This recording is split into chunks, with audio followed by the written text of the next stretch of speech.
We continue now at the top of Daf Ayin Chesam and Beis in Meseches Nedarim. This is Nedarim Daf 78b. And the previous summit, the Gemara had brought a brisa which Rav Asi bar Nosson did not understand. So he brought that brisa in front of Rav Sheshes, and Rav Sheshes is now explaining that brisa. The ultimate purpose of bringing this brisa is in order to show a source for Beis Shammai that you can have a panel of Shlosha Hedyotos, a panel of 3 regular people to undo a vow. And so he explains the brisa as follows: Moadei Hashem tzrichin kiddush bezdin. That when it comes to the Moadei Hashem, when it comes to the holidays, so there they require the sanctification of bezdin in order for the date of the holiday to be established. In other words, you need a bezdin to establish when Rosh Chodesh is in order to establish when the holiday is. But Shabbos Bereshis, the contrast the brisa is making between the Moadim and Shabbos is that by Shabbos, Ein Tzricha Kiddush Bezdin. There you don't need the sanctification of Bezdin because Shabbos falls out on the 7th day. It doesn't matter. You don't need the sanctification of Bezdin in terms of Rosh Chodesh when it comes to deciding when Shabbos is. And the other part of the brisa which said Moadei Hashem, it talked about the fact that the Moadei Hashem and not the Nedarim. What does that mean? Moadei Hashem Tzrichin Mumcha. What it means is the Moadei Hashem, the holidays, they require experts. The Bezdin needs to be a Bezdin of experts to declare Rosh Chodesh. V'ein Parshas Nedarim Tzrichin Mumcha. But when it comes to Nedarim, so you don't require experts, afilu Bezdin Hedyotos. Even if you have a Bezdin of Hedyotos, even if you have a panel of regular people, that's going to be good to undo the Nedarim. So that's the contrast the brisa is making. That's the explanation of the brisa, and also that would be the source, according to Beis Shammai, that you can even have a Bezdin of Hedyotos. But the Gemara continues, Vabe Parshas Nedarim Rashi Hamatos Ksiv. But isn't it true that by Parshas Nedarim it does say Rashi Hamatos? So it seems like there's some requirement for experts. And the Gemara says the same answer it gave on the previous Amud, Amar Rav Chisda, V'itema Rav Yochanan. Rav Chisda says, and some say Rav Yochanan says, B'yachid Mumcha. We're talking about a Yachid Mumcha, meaning to say when it talks about the Rashi Hamatos by Nedarim, that refers to the fact that if you have an individual who's an expert, that individual can undo the vow as well.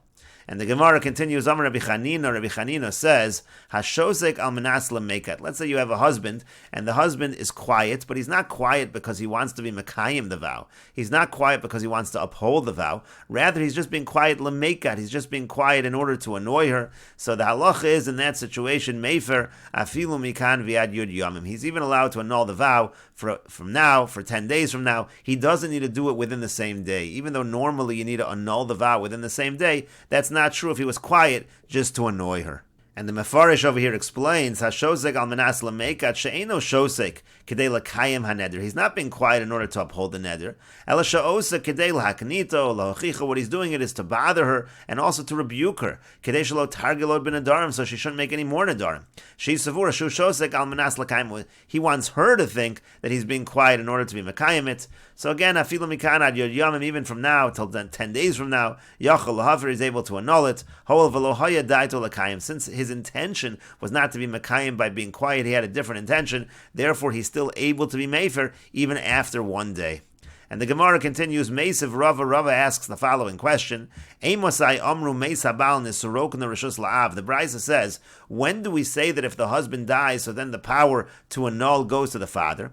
Bizman Shalo Shama Habal, that would be in a situation where the husband never heard the neder, it never came before him. O Shashama Vishasak, or let's say it came before him, he heard it, but he was quiet.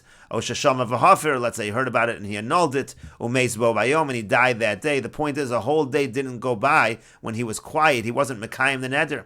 Avol Shama V'Kayim, but let's say the husband heard it and he was Mekayim the neder. He upheld the neder. O Shashama V'Shasak Umeis B'Yom Shal Achrav, or let's say he heard it and he was quiet, but he only died the next day. So a whole day went by and he was quiet. He didn't annul the vow. So then Ein Yachol Lahafer. So then already the father is not able to be mefer because it's as if the husband was already Mekayim the neder. And so the Gemara now says, my love, is it not? Doesn't the Brisa refer to a situation, b'shosek al menas lemekat, that we're talking even when the person is quiet just to annoy her? And apparently when you're quiet to annoy her, it's the same as being quiet in all situations. It's considered to be upholding the vow.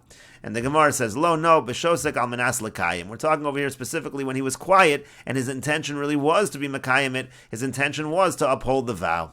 So the Gemara says, Yachi, if that was the case, so hainu oshama v'kayim, isn't that the same as he heard it and he upheld it? Why do you have to say a case of shosek al menas lekayim if you already had said shama v'kayim? And so the Gemara says, Ela b'shosek stam. No, rather what we could say is, this brisa refers to a situation where the husband was quiet, but he had no intention one way or the other at all. He was just quiet stam. In such a situation, again, if he's quiet for 24 hours, that's going to be considered upholding the vow, but it could be if a person was quiet, and that was specifically to annoy her, so then the person would have more time to annul the vow. And the Gemara continues, Meiziv Rav Chisda asks the following question, Chomer b'hakem mi b'hafer, u'b'hafer mi b'hakem, there's a chumrah when it comes to being mekayim the vow, upholding it, as opposed to annulling the vow, and there's also a chumrah when it comes to annulling the vow, as opposed to upholding it, and the Brisa explains, Chomer b'hakem, the stringency by upholding the vow is as follows, and we'll continue with this discussion in the next video, on Daf Ayin Tes Amud Aleph.